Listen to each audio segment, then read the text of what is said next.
In this unit, we continue our discussion of executive power with a focus on the war on terror.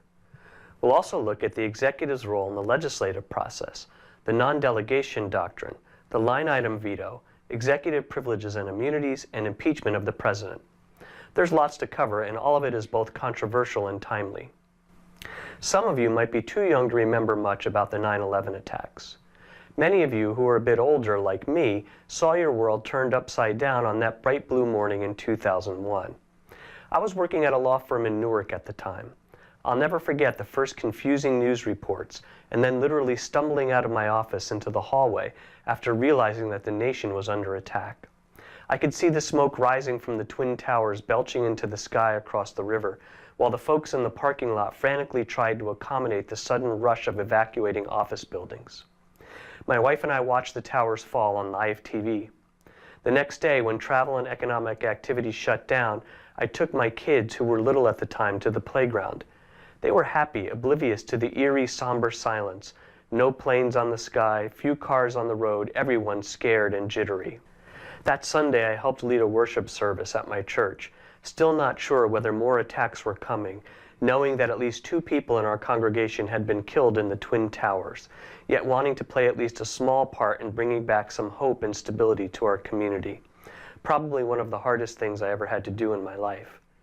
That tiny gesture of mine, of course, was nothing at all compared to the heroic efforts of first responders and the military in the attack's immediate aftermath, and to the bravery of political leaders in both parties who continued to risk public appearances and who reminded us that although the group responsible for the attack claimed to represent Islam, that group did not speak for the vast majority of Muslims who wanted to pursue their lives in peace. Good evening. Today, our fellow citizens, our way of life, our very freedom came under attack in a series of deliberate and deadly terrorist acts. The victims were in airplanes or in their offices, secretaries, businessmen and women, military and federal workers, moms and dads, friends and neighbors. Thousands of lives were suddenly ended by evil, despicable acts of terror. The pictures of airplanes flying into buildings, fires burning, huge structures collapsing, have filled us with disbelief, terrible sadness, and a quiet, unyielding anger. These acts of mass murder were intended to frighten our nation into chaos and retreat. But they have failed. Our country is strong. A great people has been moved to defend a great nation.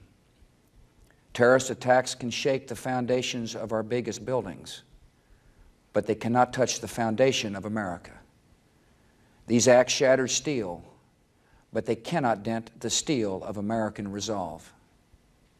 America was targeted for attack because we're the brightest beacon for freedom and opportunity in the world, and no one will keep that light from shining. Today, our nation saw evil, the very worst of human nature, and we responded with the best of America, with the daring of our rescue workers, with the caring for strangers and neighbors who came to give blood and help in any way they could.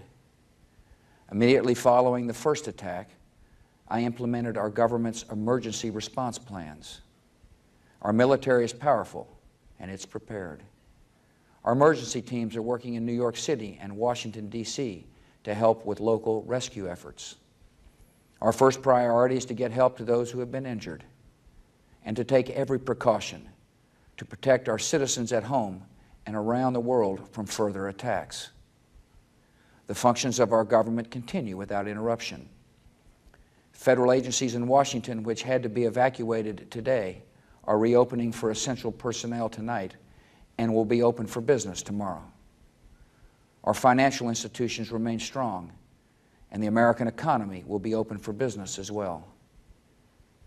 The search is underway for those who are behind these evil acts. I've directed the full resources of our intelligence and law enforcement communities to find those responsible and to bring them to justice. We will make no distinction between the terrorists who committed these acts and those who harbor them. I appreciate so very much the members of Congress who have joined me in strongly condemning these attacks.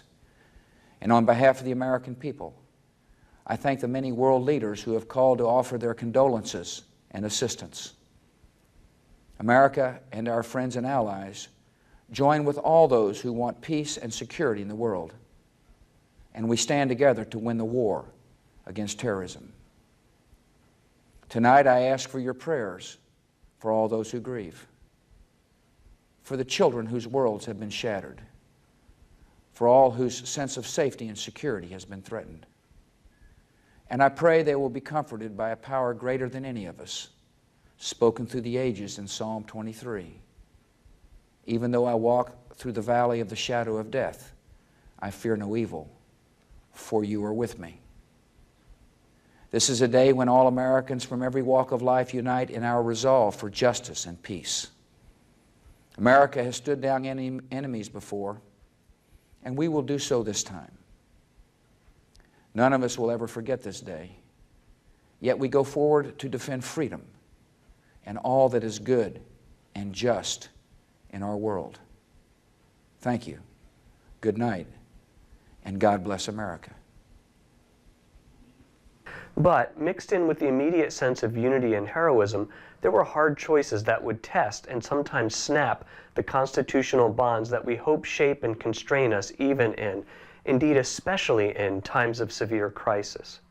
One such significant breaking point in the months and years following 9/11 was the detention of terror suspects at the U.S. military base in Guantanamo Bay, Cuba.